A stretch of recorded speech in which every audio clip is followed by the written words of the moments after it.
Bienvenue dans ce nouvel épisode de l'éveil intérieur de Patrick Sardet. Aujourd'hui, je reçois Christelle Legros, que je connais parce qu'on a fait des salons ensemble. Bonjour Christelle. Bonjour, merci de m'accueillir. Alors Christelle, aujourd'hui, on va parler géobiologie, on va parler purification des lieux, mais surtout, on va parler de Feng Shui parce que c'est ta spécialité. Oui. Tout à fait. Alors Christelle, est-ce que déjà tu peux te présenter en tant que Christelle Legros dans ton parcours, notamment pour en arriver là? Eh ben, très bien. Alors en fait, à la base, moi j'ai une formation en contrôle de gestion. J'ai fait une école de commerce. Du terre à terre. Hein. Voilà, dans les chiffres. Et j'ai fait un master en démarche qualité. Et puis au fil des années, donc j'ai travaillé dans le groupe Barrière, dans l'hôtellerie de luxe. Et au fil des années, j'ai fait du développement personnel, j'ai appris plein de choses à côté de mon travail classique. Et je me suis formée tout d'abord au Feng Shui traditionnel chinois en 2012. Donc je fais du Feng Shui traditionnel chinois depuis 2012. Et il y a à peu près 6 ans, j'ai fait la formation en géobiologie, puisque forcément on a l'énergie du ciel et l'énergie de la terre. Donc du coup, j'ai fait ces deux formations-là, avec la purification énergétique des lieux qui est un complément aussi. Et cette formation en géobiologie, elle s'est faite en région parisienne, c'était des... Non, alors c'était sur des semaines complètes et c'était dans le Morbihan. D'accord. Voilà, okay. pas très loin d'ici, à 3/4 d'heure, 1 heure. Okay. Et le Feng Shui, parce qu'il y a un Feng Shui traditionnel, mais il y a aussi un autre Feng Shui... Oui, il y a le Feng Shui occidental, dit tibétain. Voilà. Donc il y a 2 Feng Shui, il me semble. Oui, il y a plusieurs Feng Shui différents. Il y a même plusieurs Feng Shui, parce que j'ai lu le Feng Shui pour les nuls et j'ai rien compris au Feng Shui que je connaissais de base. Donc, je me suis dit, un sacré mélange et ça m'a un peu étonné d'ailleurs, ce qui est un peu surprenant. C'est pour ça que je fais des conférences pour expliquer la différence entre les deux, comme ça les personnes peuvent choisir le Feng Shui qui les appelle le plus, en fait. D'accord. Et toi, le Feng Shui qui t'a appelé le plus, c'est le traditionnel. Traditionnel, sachant que je m'étais intéressée 10 ans auparavant, donc ça fait déjà 20 ans, et j'avais découvert l'occidental, en fait, mais je l'ai su qu'après. Et 10 ans après, donc il y a 12 ans aujourd'hui, j'ai découvert le traditionnel et j'ai cherché une formatrice et c'était une évidence pour moi, quoi. Ok. Alors, on va peut-être commencer par parler un peu de géobio. Oui. Et la purification des lieux, parce que c'est souvent ce que les gens ont envie de découvrir. Alors, une géobiologie, qu'est-ce que c'est exactement Alors, la géobiologie, en fait, moi, je suis consultante en habitat sain. C'est-à-dire que dans la médecine traditionnelle chinoise, on a différentes branches comme l'alimentation, les phytothérapies, le travail sur la conscience, les massages, et on a la partie habitat. Et dans cette partie habitat, on va avoir la purification des lieux, la géobiologie, et le Feng Shui traditionnel chinois. Alors au niveau de la géobiologie, c'est le fait d'aller voir sous les maisons, sous les bâtiments, quelles sont les zones géopathogènes. Donc on peut avoir des cours d'eau qui peuvent aller jusqu'à 1000 mètres de profondeur. Voilà. Et c'est l'eau qui court sur les berges en fait, qui va provoquer des rayonnements gamma. Et ce rayonnement gamma va justement rayonner jusqu'à la stratosphère. Donc l'objectif, c'est d'éviter de soit dormir, soit de se positionner sur les cours d'eau, parce que ça dévitalise le vivant et ça nous fatigue. Et on va aussi regarder les failles. Donc les failles, c'est une discontinuité du sol. Donc c'est 2 roches différentes en fait, et ça va laisser aussi passer des rayonnements gamma. Donc l'objectif, c'est de ne pas dormir sur ces failles et surtout de ne pas cumuler les zones géopathogènes, à savoir une faille plus... Qui fait des croisements, je crois, voilà, qui amène des zones très compliquées si on dort dessus. Hein. Et si on observe l'environnement, la nature, les arbres, on voit quand les arbres ont des grosses boules comme des tumeurs, en fait, c'est parce qu'ils sont sur plusieurs zones géopathogènes. C'est-à-dire que, par exemple, on peut avoir une faille plus un cours d'eau.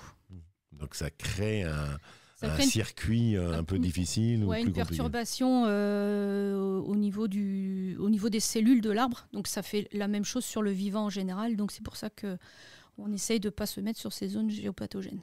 Donc on va travailler en fait sur des plans de maison, sur des plans de terrain, quand on travaille en géobiologie. Alors on peut travailler sur terrain nu, parce que les personnes qui veulent construire leur maison, l'idéal c'est de travailler sur terrain nu pour savoir où positionner la maison. On peut travailler aussi une fois que la maison est construite ou dans le cadre d'une location, ça ne change rien.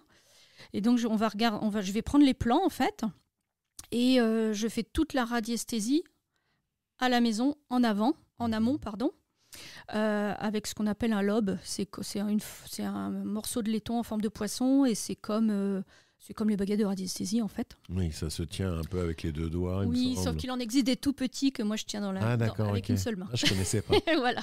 Ah, je connaissais pas. Donc avec le pendule et puis ce lobe là, moi je vais déterminer, c'est le corps qui répond, hein, donc je vais déterminer toutes les cours d'eau, les failles. On a aussi les réseaux telluriques. Voilà, et l'objectif c'est de surplan de tracer en fait toutes ces zones là et après d'aller les vérifier sur le terrain. Et une fois qu'elles sont vérifiées sur le terrain, moi je prépose des remèdes. Donc il va y avoir tout ce qui est barre de laiton, barre de cuivre, coquille Saint-Jacques, voilà ce qu'on appelle les remèdes physiques. Et après je reviens finaliser en fait tout le rapport parce que je remets systématiquement un rapport avec les plans. Et une fois que c'est terminé, je retourne chez les personnes et là on pose les remèdes ensemble et je leur fais tout le compte rendu du rapport. Alors les zones telluriques, on parle beaucoup du réseau Hartmann, du réseau Curie. Il y en a un qui est en diagonale, il y en a un autre en droit, je ne sais plus. C'est quoi exactement la différence entre les deux? Alors en fait, les réseaux telluriques, en fait, faut imaginer des murs en 3 dimensions tout autour de la Terre. C'est naturel, hein, c'est créé par le champ magnétique, le champ électromagnétique de la Terre. Et ça fait comme un quadrillage en 3 dimensions. Et en fait, chaque réseau est en lien avec un métal. Par exemple, le réseau Hartmann, qui est le plus courant, c'est lié au nickel. D'accord. Okay. Il fait 2 mètres sur 2,50 m de large. Il a une orientation nord-sud, est-ouest. Voilà, c'est ça. Après, on va avoir le réseau Curie, qui sont les deux plus courants. Hein. Le réseau Curie, lui, il est en lien avec le fer. Et il fait 5 mètres, tous les 5 mètres, en fait, on va le retrouver. À peu près, hein. Oui, parce qu'il bouge. Hein. Avec les masses métalliques, c'est un filou. Il bouge un peu. C'est vrai. Voilà. Et lui, il est plutôt nord-est, sud-ouest, voilà, dans l'orientation opposée. Après, il y a le réseau bronze, qui est le grand diagonal qui est en lien avec le bronze. Enfin, il y a le réseau or, qui est un réseau très positif, qui est en lien avec l'or. Enfin, voilà, il y a plusieurs réseaux comme ça. Différents qui s'accumulent sur le plan. Et l'objectif, c'est toujours de ne pas stationner ou dormir sur les croisements des réseaux. Alors, il faut savoir que les chats adorent ces croisements de réseaux parce que ils vibrent à cette fréquence-là, donc ils n'ont pas de souci à intégrer cette zone géopathogène. Par contre, les chiens, eux, ils vont se mettre en zone neutre. Voilà. Donc, si vous avez un chien à la maison, vous regardez où il dort et vous savez que là, c'est une zone neutre. Voilà. Alors, les gens qui vont venir qui demandent à faire une géobiologie, ils ont des soucis de santé. Comment ça se passe? C'est quoi leur... ou des problèmes, ils ont un ressenti sur la maison qui ne va pas? Alors, il y a beaucoup de problématiques de sommeil ou de problématiques cardiaques. Ça peut être aussi des problématiques de respiration. Par exemple, il faut savoir que si on dort sur un croisement de failles avec un croisement d'une veine d'eau et que ça passe en plein sur le cœur, on peut avoir des palpitations. Ou des problèmes aux poumons, si c'était sur les poumons. Ou des problèmes de mal de tête, si ça tombe sur la tête. Ouais, des maux de voilà. tête. Ouais. Circulation des jambes aussi, peut-être? Oui, aussi, oui. Après, c'est très varié. Hein. Évidemment, il faut aller voir son médecin avant, hein, quand même. Mais c'est une véritable médécine de l'habitat, en fait. Oui, on est dans la médecine de l'habitat, très clairement. Parce que là, c'est remettre des énergies et éviter que le lit se trouve sur une zone pathogène, c'est un exemple, ou un canapé, si je comprends bien, sur un lieu qui serait en croisement et qui amènerait ces maux de tête, qui amène ces problèmes de sommeil, ou les problèmes dans la chambre. Oui, parce que c'est le fait d'être sur du long terme. Si on dort 20 ans sur une faille, oui, on a un risque de physique. Il faut juste savoir que si on a une bonne santé et qu'on n'a pas de problématique à la base, ça ne va pas révéler en fait une maladie ou autre. C'est parce qu'on a déjà une problématique latente mais qui ne s'est pas dévoilée que si on dort sur un réseau ou autre, ça va à long terme la mettre en évidence. Voilà. Et en plus, ça peut amener avec les veines d'eau aussi, je crois, quelques soucis. Parce que les veines d'eau, le corps est quand même fait de 80% d'eau, donc ça joue beaucoup. S'il y a une circulation d'eau sous la maison, les ruisseaux, les sources, on parle souvent de ça, mais par exemple un puits dans une maison, c'est pas très recommandé. On parle plutôt d'un puits à l'extérieur. Voilà, c'est pas très recommandé non plus. Mais c'est vrai qu'en plus dans la région, il y a énormément de veines d'eau. Donc, Ah oui, alors pour nos auditeurs, on est sur la région de Saint-Nazaire, la presqu'île guérandaise, avec les marais salants et tout. C'est pour ça qu'on parle beaucoup, et la Brière qui n'est pas loin. On parle beaucoup de zones d'eau chez nous parce qu'on a très facilement, je voyais du côté de Pornichet, on peut facilement faire un puits dans un jardin parce qu'il y a de l'eau qui n'est pas très profonde. Donc en fait, l'idée, c'est d'harmoniser cette vibration qui est négative. Comment on fait, qu'est-ce qu'on utilise une fois qu'on a fait le plan, une fois qu'on a vu où se trouvaient les zones pathogènes, on les indique, je suppose, à la personne. Et qu'est-ce qui se passe après? On peut réharmoniser? La première chose à faire déjà, si on peut, c'est d'éviter de se positionner sur ces problématiques-là, sur ces zones géopathogènes. Et après, je pose à la fois des remèdes physiques, donc barre de cuivre, barre de laiton, coquille Saint-Jacques, ça va dépendre si c'est de la faille ou du cours d'eau. Et je vais travailler aussi un peu en énergétique pour créer des choses dans l'énergétique pour aller bloquer en fait cette énergie négative. Okay. On va vérifier aussi les zones un peu électromagnétiques avec l'électricité. Tout à fait. En fait, je regarde en même temps, pour tout vous dire, pour ceux qui me regardent, parce que si vous écoutez, je regarde la brochure de Christelle et je vois qu'on parle d'influence recherchée avec les prises de terre, l'électricité. Alors que par rapport à ça, on va vérifier, je suppose. Alors voilà, moi ce que j'appelle la géobiologie naturelle, c'est tous les cours d'eau, les failles et tout ça. Et après, on a la géobiologie artificielle. Donc là, c'est toute l'énergie, toutes les fréquences qui sont créées par l'humain. Et là, on va regarder les prises de terre dans les maisons. Donc c'est un audit électromagnétique de la maison. Donc on va aller regarder la prise de terre parce qu'elle est obligatoire dans toutes les pièces depuis 91. Il y a des normes à respecter qui sont pas. Les normes des géobiologues ne sont pas du tout les mêmes que les normes européennes ou françaises. Et on va regarder également tout ce qui est basse fréquence, donc c'est des mesures avec des appareils, donc basse fréquence électrique et magnétique. C'est le courant qui passe dans les prises, dans les appareils électroménagers, sauf que ça rayonne beaucoup. Et après, on va regarder tout ce qui est haute fréquence, avec les lignes haute tension, le Wi-Fi, le téléphone, les antennes relais. Donc en fait, quand tu vas arriver sur un lieu, par exemple, tu vas regarder un peu l'environnement du lieu où se trouve la maison, si elle est sur une colline, s'il y a une ligne à haute tension pas très loin. Oui, parce qu'il y a des distances à respecter. Et après, c'est que des mesures, avec des appareils. Et pareil, je remets un rapport avec tous les conseils simples à mettre en œuvre. Par contre, il faut être prêt à modifier un peu ses habitudes. Voilà. Puis après, il y a aussi tout le travail vibratoire, avec le taux vibratoire, il me semble, que je voyais indiquer, donc, qui est un autre calcul qui est fait sur une planche. Alors moi, je fonctionne en pourcentage, je ne fonctionne pas en unité bovis. Ah oui, d'accord. Parce que chaque géobiologue a sa convention propre et on demande à 2 géobiologues de mesurer un taux en unité bovis, il n'aura pas le même. Donc moi, je fonctionne plutôt en pourcentage. Voilà. J'estime qu'une maison qui est en dessous de 100... Pour moi, les personnes doivent être à 100%, je les considère à 100%. Et il faut que le lieu soit entre 100 et 130% pour qu'ils puissent leur apporter du bénéfice au niveau cellulaire, quoi. D'accord.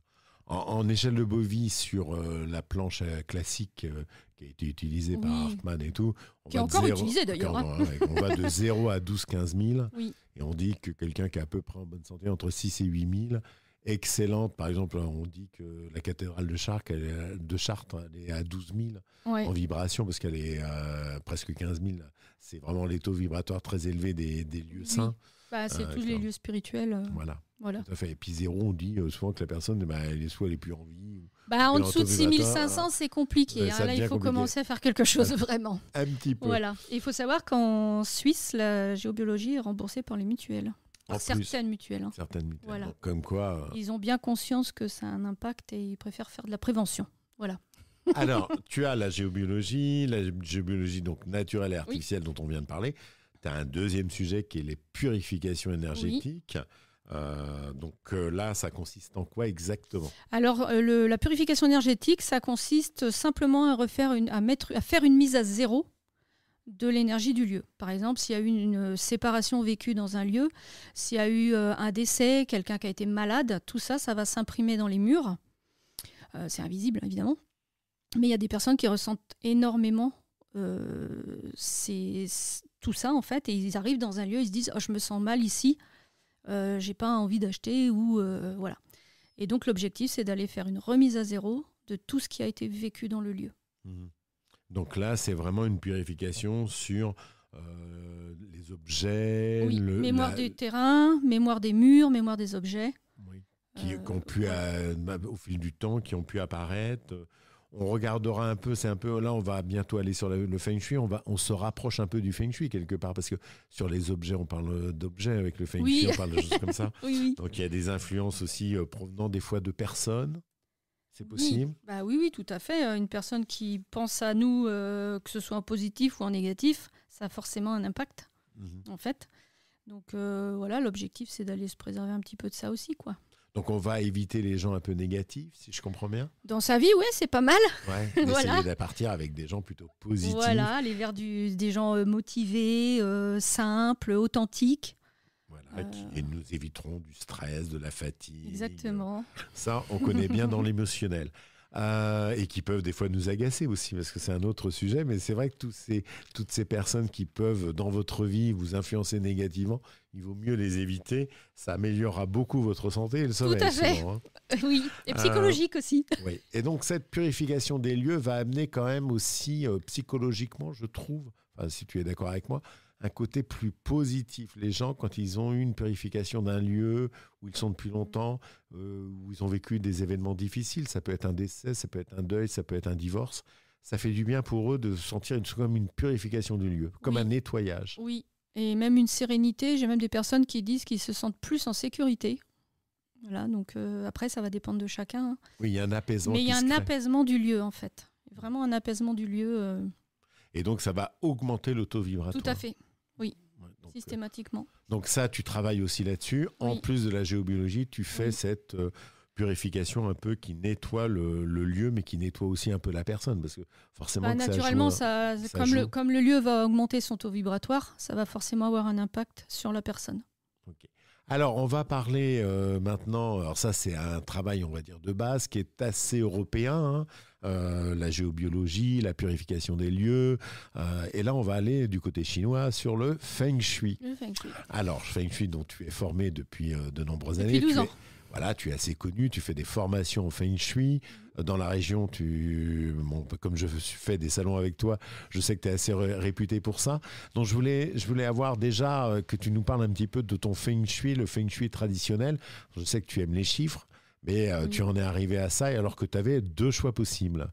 Pourquoi le Feng Shui traditionnel ? Alors, j'ai pris le Feng Shui traditionnel chinois parce que, en fait, il est beaucoup plus complexe. Il est beaucoup plus profond, il va beaucoup plus loin et dans le temps, il est plus efficace, à mon sens. Mais on ne fait pas la même chose. C'est-à-dire que le Feng Shui occidental, ce qu'on voit aller dans les livres et puis sur Internet, c'est un Feng Shui qui a 40 ans, qui est arrivé dans les années 80, parce que Mao Tse-tung, il a interdit le Feng Shui, donc les maîtres Feng Shui sont partis en Occident, et via les États-Unis aussi. Et là, on fait du beau, on va harmoniser le lieu. C'est ce qu'on entend avec les 8 aspirations de la vie. Par exemple, au nord, c'est la carrière, au sud, c'est la réputation. Et au nord, la carrière, on va mettre de l'eau, de l'eau, de l'eau. Et au sud, du feu, du feu, du feu. Voilà. L'amour. Voilà. C'est un élément par secteur, en fait. Du rouge, voilà, du rouge. On n'a pas besoin de formation pour faire du Feng Shui occidental. Hein. Et là, on fait du beau. Voilà. Dans le Feng Shui traditionnel, on n'est pas dans le même monde. C'est-à-dire que on va être à un niveau dynamique. Il y a une notion de temporalité et de mise en mouvement. Ça a plus de 6000 ans. Et là, c'est en fonction de la date de construction du bâtiment et de son orientation. Ça va définir ce qu'on appelle des potentiels dans le lieu. Ce ne sont que des mathématiques. Et sans formation, ce n'est pas possible d'en faire. Et là, on est vraiment dans la guérison du lieu. Donc, tu aurais pu faire de la numérologie, si je comprends bien. Oui, mais je te laisse le soin. Je te remercie. Parce que tu es réputé dans ton domaine. Alors donc, tu utilises la date de construction de la maison. Et son orientation.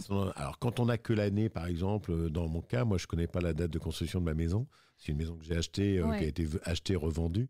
Je sais qu'elle elle a eu 2 dates parce qu'elle a été surélevée à une période dans les années 50. Mais c'est une maison des années 20 à la base. Alors, donc, il y a un calcul qui est fait par rapport à l'année.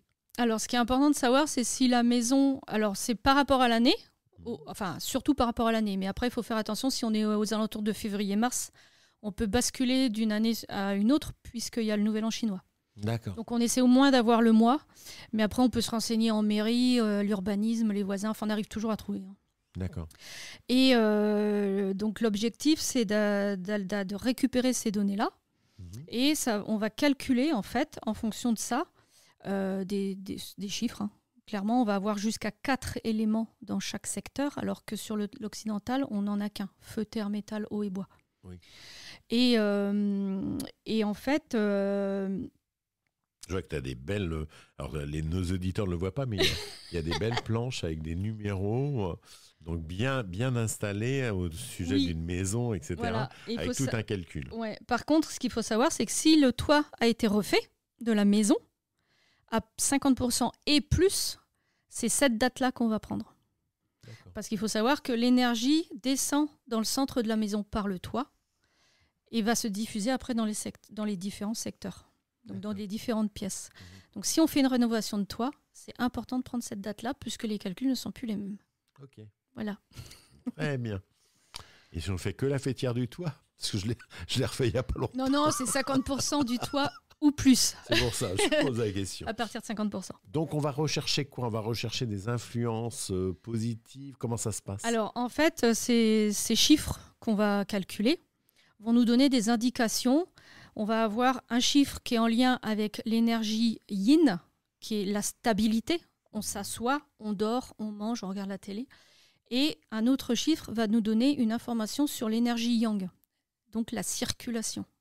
De l'énergie à l'intérieur du bâtiment. Ouais. Et l'objectif, c'est d'aller, si on a une énergie yang qui n'est pas favorable, eh ben on va les favoriser, on va mettre en place des assises, puisque l'énergie de circulation n'est pas bonne.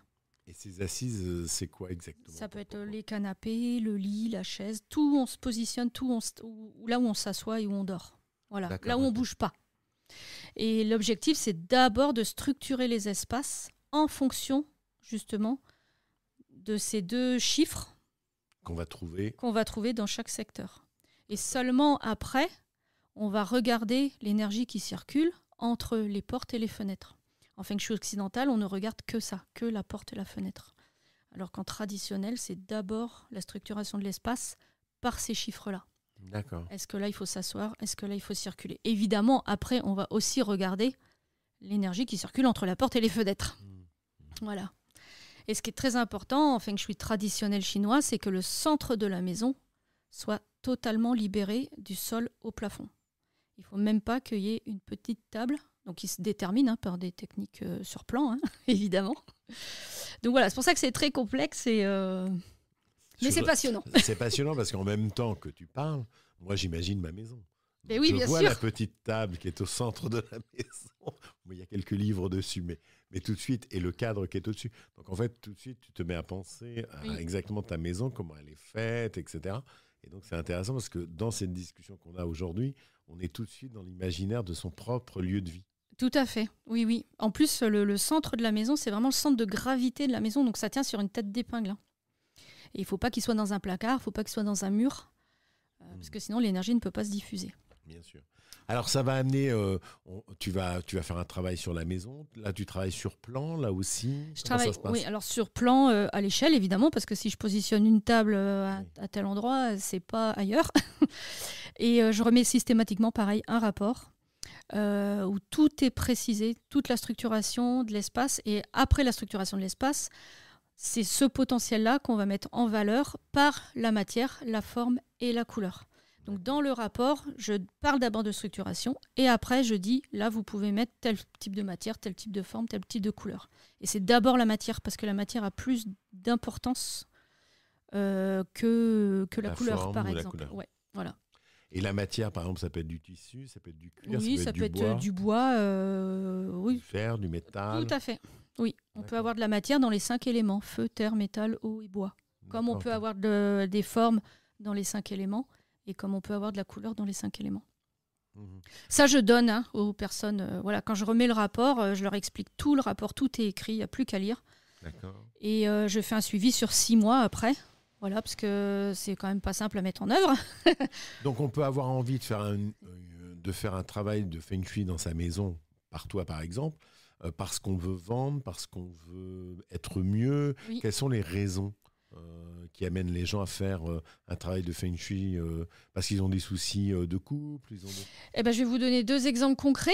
J'avais fait une étude pour une agence immobilière qui cherchait un local. Elle m'a demandé d'étudier la carte énergétique, ce qu'on appelle une carte énergétique, tous les chiffres, en amont. Et je lui ai dit, je serai vous, je ne prendrai pas ce local parce qu'il y a un risque de vol. Et en fait, là, elle me raconte qu'en effet, les propriétaires précédents, ils sont partis avec la caisse. Voilà. C'est des exemples de ce que peut mettre en évidence le feng shui traditionnel chinois. On n'aura pas ça en occidental. C'est beaucoup plus précis. Ça peut être des problématiques aux jambes, ça peut être des problématiques amoureuses. Il y a un cas très important aussi que j'ai fait. C'est une dame, donc un particulier. Et là, elle avait 2 secteurs de sa maison, la porte d'entrée et sa chambre principale, où là, il y avait une grosse problématique en lien avec l'argent. Et là, elle me dit en fait que, elle se met à pleurer et puis elle m'explique qu'elle a cette problématique, ce dont elle ne m'avait pas parlé au début. Bien sûr. Voilà. Et en fait, parce qu'elle claquait de l'argent, 3 000 euros, 1 000 euros, 7 000 euros, mais je lui dis, il va falloir que ça s'arrête, quoi. Donc je lui ai fait changer, elle avait de la chance parce qu'elle avait une buanderie qui donnait sur l'extérieur aussi, donc on a transformé la buanderie en porte d'entrée, en entrée principale. On a clôturé la porte initiale et je lui ai fait changer de chambre dans la maison pour être dans le meilleur secteur. Voilà. Et si quelqu'un avait un problème de santé, tu ferais la même chose? Elle peut changer de chambre, ouais, ça peut arriver? Tout à fait, ouais. Moi, je suis issue de la lignée de Maître Joseph Yu, en fait, parce que c'est des lignées. À la base, c'était un mathématicien, donc là, je reviens du coup à mon métier de contrôleur de gestion. Et ce mathématicien-là, Maître Joseph Yu, il a cherché à démonter le feng shui. Et en fait, il a fini Maître Feng Shui. Et il a formé Marie-Pierre Dylan-Seger. Je ne sais pas si certains on en entend déjà entendu parler. Elle a travaillé avec les hôpitaux à New York pour voir l'impact du feng shui traditionnel chinois sur la fertilité des femmes. D'accord. Voilà, en lien avec des examens, évidemment. Donc voilà. Alors toi, tu peux donc aller chez quelqu'un, tu feras ton travail avec le feng shui, tu fais un rapport de visite. Ça dure combien de temps à peu près quand il y a un travail de fait sur le feng shui? Alors une étude feng shui, c'est 8 jours de travail. Ah oui, quand même. Oui. C'est du boulot. Oui, c'est du travail. Donc on peut faire soit l'étude complète, soit l'étude pièce par pièce, parce qu'en termes de budget, du coup, c'est plus étalé, D'accord. c'est plus facile. En gros, un feng shui complet, c'est 8 jours. Et financièrement, ça va être un coût par pièce, ça peut être de combien? Par pièce, je serai à peu près dans les 200 €, quoi. D'accord. Ouais. Et sur un coût global, je sais que c'est un budget. Sur une maison de 100 mètres carrés, il faut compter à peu près dans les 1 300, quoi. Voilà. Tout à fait. Bon, ça, c'est les prix classiques en feng shui. Oui. Et je sais que tu donnes également des formations. Tout à fait. Donc, on peut se former avec toi au feng shui. Je crois que tu as des formations qui sont prévues sur fin 2024, début 2025. Oui. Alors, la prochaine formation débute en septembre. D'accord. Donc, début septembre. C'est un week-end par mois. Et ça, j'adore. Et c'est sur combien de week-ends? Alors, c'est 5 week-ends en tout. Donc, sur 5 mois, un week-end par mois, de 9h à 18h, 17h, ça va dépendre en fait. Samedi, dimanche? C'est le samedi-dimanche. Voilà. Et c'est à quel endroit? Alors, c'est sur Savenay, c'est chez moi, directement, sachant qu'il y a un hôtel juste à côté. Donc, si les personnes viennent d'un petit peu loin, elles peuvent se loger très facilement. On mange ensemble le midi, c'est très convivial. Petit pique-nique. Voilà, exactement. Oui. Et à la fin, il y a une certification. Donc là, il faut me présenter un rapport comme un professionnel, que ce soit un travail sur une entreprise ou un particulier. Et il me faut un rapport écrit et la personne vient me le présenter à l'oral comme un professionnel à son client. D'accord. Voilà. Donc, il y a combien d'élèves en maximum Je prends entre 2 et 6 maximum. Oui, voilà, c'est 6 maximum. Parce que ce qui est important pour moi, c'est que la formation soit de qualité. Voilà, 2 minimum pour qu'il y ait un peu d'émulation et 6 maximum pour que je sois présente pour tout le monde, en fait. Voilà. Oui. Donc, c'est quand même une formation complète, oui. assez importante, qui dure quand même 5 week-ends, c'est pas rien. Oui. Sur 5 mois. Donc, c'est 10 jours et demi de formation au total en tout. D'accord. Et tout ça, on le retrouve sur ton site. Il y a de l'information parce que tu as un site qui n'est pas habituel, je tiens à le dire. Terrafai, il faut qu'on explique. Terrafai, TERAFEI.com. Donc ce n'est pas Terra, je ne sais pas si c'est une signification. Ça voulait dire quoi Terrafaille? Pourquoi Terrafaille? Alors, en fait, ça vient de 2 mots tahitiens, parce que j'ai vécu 2 ans en Polynésie quand j'étais jeune. Okay. Donc, Tehai en tahitien, ça veut dire le ciel, Okay. en lien avec le feng shui. Et Whenua, ça veut dire la terre, en lien avec la géobiologie. Donc, du coup, j'ai fait un mélange de ces 2 mots et qui donne Terrafaille. Voilà. Terafei. Alors Voilà. de toute façon, sur la présentation que vous aurez du podcast, on indiquera ce site www.terrafai.com, le site de Christelle, donc vous aurez toutes les informations sur le Feng Shui, sur ses formations, sur la géobio. Tout est indiqué, je suppose. Tout à fait. Voilà. Tout est écrit. Tout est écrit. Alors, cette formation, on peut s'inscrire à tout moment. Oui. Il y a des formations prévues également sur 2025. Si les gens ne peuvent pas... Oui, alors il y a une session en septembre et une session en février. D'accord, ok. Voilà. Pour février 2025. Exactement. Ok. Donc, vous pouvez avoir tous les renseignements sur le site. Et vous avez aussi un contact@terrafai.com. C'est ça. C'est assez simple pour te trouver. Est-ce qu'il y a des sujets, des choses qu'on n'a pas évoquées? Je crois que tu travailles aussi beaucoup à distance. Tu m'en as parlé quand on a commencé oui. à discuter tous les deux. Donc j'aimerais que tu nous en parles un petit peu. Alors le travail à distance, je le fais principalement sur la purification des lieux et sur le feng shui traditionnel chinois, en termes d'études, hein. Pas de formation. La formation, pour l'instant, je ne la fais pas à distance. Pour l'instant, c'est chez moi. Oui. Voilà. Puis en plus, comme il y a une certification, puis c'est un peu plus. Le présentiel, pour l'instant, est important parce que je ne peux pas tout expliquer via des webinaires et j'y tiens pas spécialement parce que c'est important d'être dans le concret. Voilà. Et par contre, la géobiologie naturelle, c'est un peu plus compliqué parce que c'est quand même bien d'aller vérifier sur le terrain. Et puis la géobiologie artificielle, par contre, je suis obligée de prendre des mesures. Donc là, je suis obligée d'être sur le terrain. Voilà. Okay. Donc là, sur tout ce qui va être fait à la maison, c'est sur les plans. Ça te permet de travailler les plans, de tout préparer à l'avance pour pouvoir préparer s'il y a visite ou pas, parce qu'il n'y a pas obligatoirement visite. Quand même, de temps en temps, alors moi, sur le Feng Shui. Si je ne fais pas à distance, il y a systématiquement une visite. D'accord, ok. Avant de transmettre quelques devis que ce soit, il y a une visite avec un entretien chez les personnes. Le devis est gratuit, je suppose? Oui, tout à fait. Et la distance, parce que là, tu es sur tout le bassin nazérien. Donc, Savenay, c'est Saint-Nazaire, c'est pour que les gens se repèrent, la Baule, la Roche-Bernard et tout. Tu vas jusqu'à combien de kilomètres? Je vais jusqu'à Nantes, Ancenis. Je fais 100 km autour de Savenay. Et après, je fais à distance. Ok. Alors, tu fais quelques salons aussi. Oui. Je crois que tu feras au printemps 2025, tu vas faire le salon de Savenay. Oui, tout à fait. Salon de bien-être. Oui. Donc, tu fais d'autres choses comme ça. Je crois que tu fais aussi le festival. Tous les ans, je fais le festival des énergies à Brocéliande. Et donc, le dernier s'est déroulé en août dernier. C'est le dernier week-end d'août. Et c'est sur 3 jours.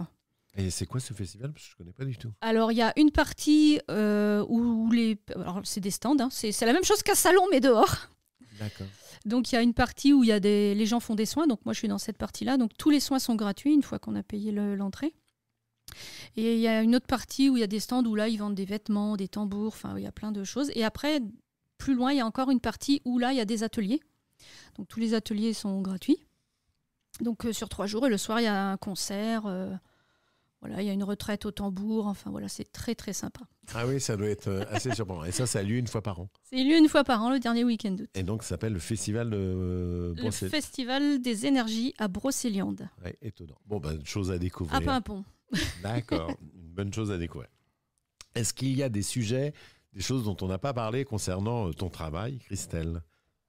Ça me semble complet. Voilà, en fait...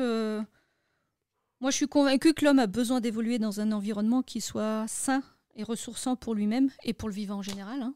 Voilà, parce qu'on a aussi des animaux. Et ce qui me tient à cœur, c'est qu'il retrouve un espace de vie et de travail qui l'apaise. Parce que ne serait-ce qu'il y a le télétravail aussi dont on n'a pas parlé. Oui. Voilà, comme il y a de plus en plus de télétravail, c'est important d'avoir un lieu qui nous permet de nous reposer, de nous apaiser, de nous ressourcer. Voilà. Donc il faut bien scinder, je pense aussi un peu dans la maison. Très un important. lieu oui. Voilà. Ça, on c'est ne travaille pas aussi dans le du feng salon, shui. on ne travaille pas dans la chambre, on sépare les pièces. Dans la mesure du possible, évidemment, parce que voilà, Donc en fait, on s'adapte. Tu as 2 axes importants, c'est le feng shui, la géobiologie, C'est on ça. l'a vu, et puis les formations, ouais. les formations en feng shui pour te retrouver. Alors pour finir, je rappelle ton nom, Christelle Legros, qu'on peut te retrouver donc sur le site www.terrafai.com, TERAFEI. Donc si vous voulez des informations, ça s'est affiché en bas de l'écran et vous retrouvez tranquillement Christelle et vous pouvez regarder tout ce qui la concerne au niveau des devis, en géobio, en purification de lieux, en feng shui et en formation. Oui. Et même s'il y a une question, voilà. On n'hésite pas à contacter. Un petit mail, un appel, ça voilà. On appelle Christelle. Voilà. Merci beaucoup Christelle pour ce moment passé et ce moment partagé. Un grand merci d'avoir accepté l'invitation de l'éveil intérieur. Donc je te souhaite plein de bonnes choses et puis à la prochaine rencontre dans un salon. Eh bien, un grand merci pour cette invitation et cet accueil. Voilà, c'était un très bon moment. Merci. Merci. Au revoir. Au revoir, à bientôt.